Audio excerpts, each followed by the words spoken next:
Yo, what's going on, guys? It's your boy. Welcome back to another video. So today I'm going to be doing a review for a movie that really shocked me. There's been a lot of surprising movies this year: Cocaine Bear, Dungeons and Dragons. A lot of movies that kind of were like catching me off guard, but this one I will say has probably caught me off guard the most. Modern movie review.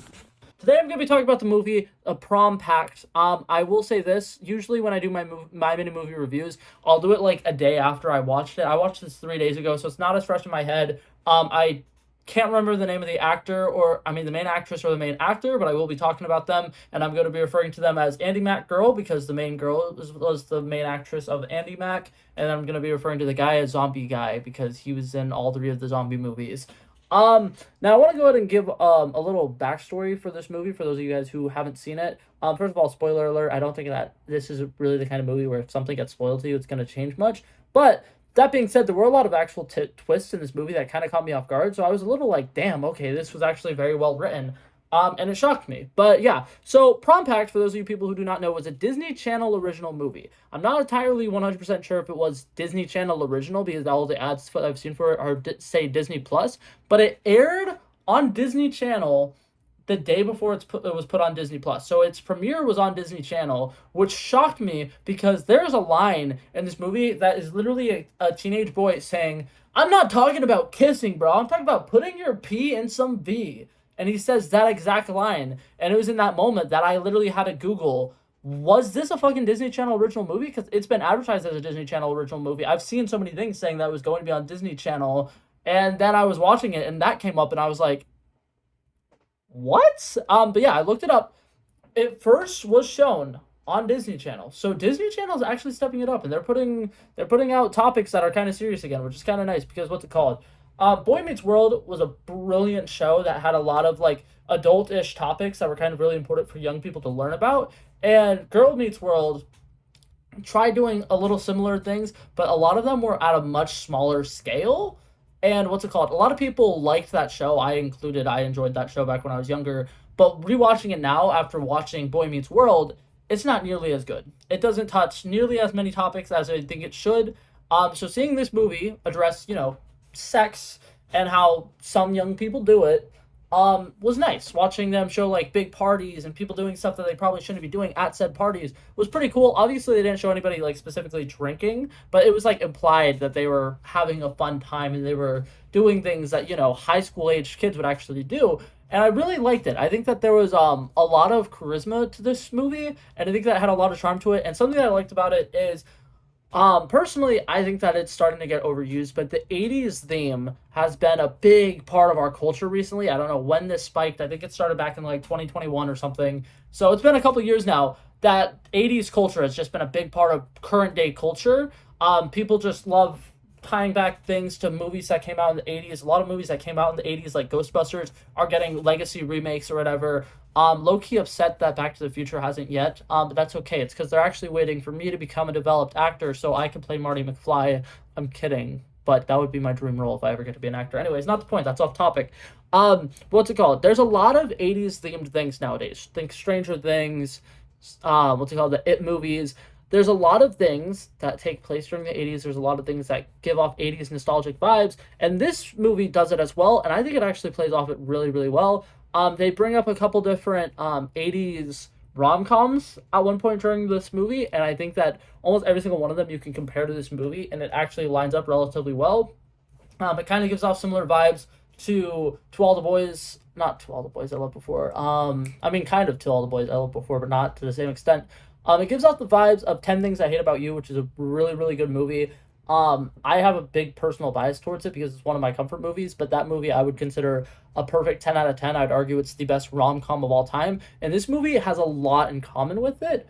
Obviously, they don't have Heath Ledger, who absolutely nailed his role in that movie, but I think that the guy who plays, I can't even remember the name of the actual characters right now. I'm gonna refer to him as Zombie Boy. The guy who's in the zombie movies, who actually is a pretty decent actor. I've seen him in a couple other things. He's in a show called School Spirits or something like that on Paramount Plus, and it seems like he's relatively good in that. he definitely has given me the vibes that he is a relatively good actor. He's just been stuck with Disney because he was the first person who would give him a chance. And in this movie, he actually got to show off kind of his acting skills a little bit, and I thought he did a pretty good job.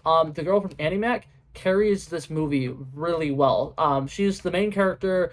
A lot of the stories on her. She has a lot of emotional problems because a big part of this movie is she's doing something to try to use a guy because she's a feminist and she believes that, well, guys always use girls, so I can use him because she wants to get into Harvard. His dad is somebody who graduated from Harvard. She's trying to get a letter of recommendation from him, whatever.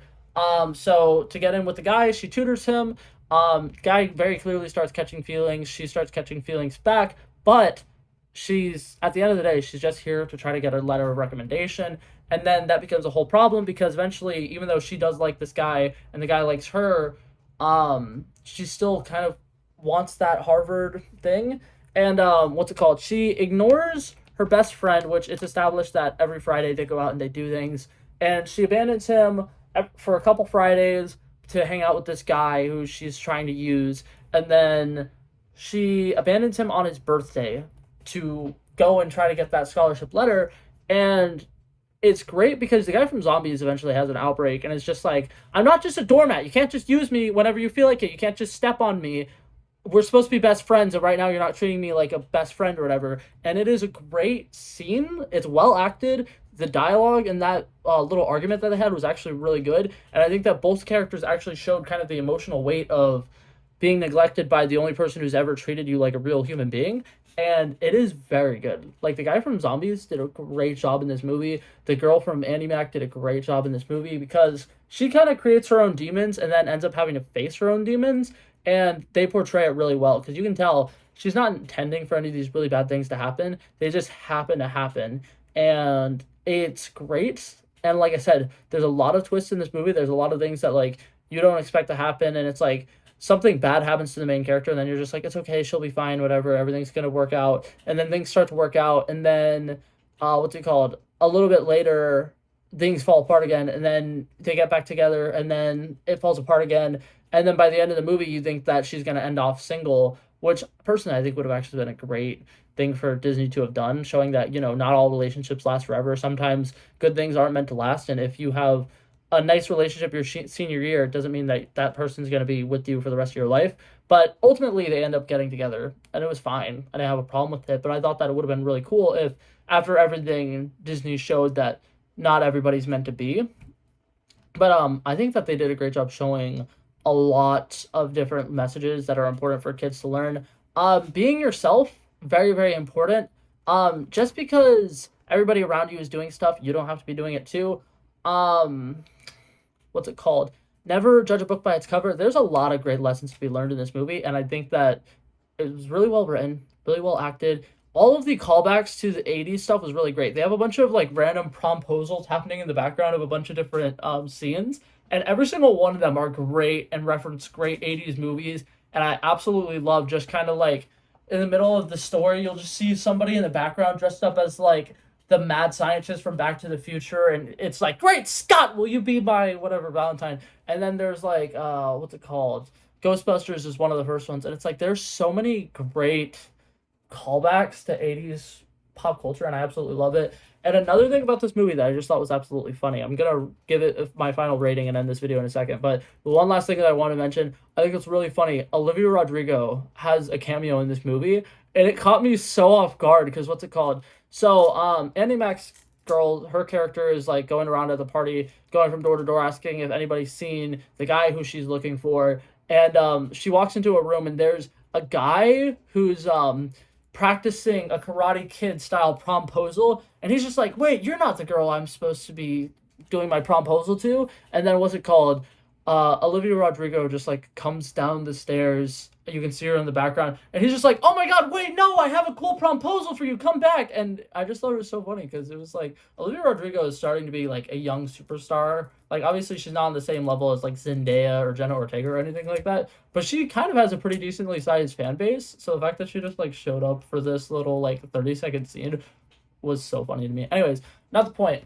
That's it for this.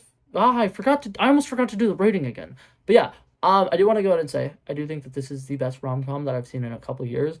a lot of rom-coms recently have either been failing on the romance aspect or has been shoving too many jokes in our face.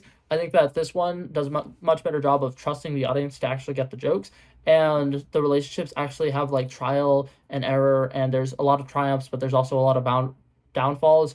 And I think it was really well written. I thought it was really good.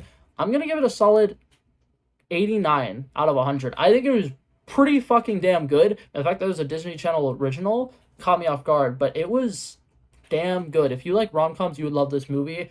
I think it's a perfect rom-com for all ages. Like, honestly, I'm an adult. I watched it. I enjoyed it. I loved it. I thought it was great. I would recommend it to people. But yeah, that was it for this video, guys. Hopefully you guys enjoyed it. I'll see you guys in the next one. Peace out.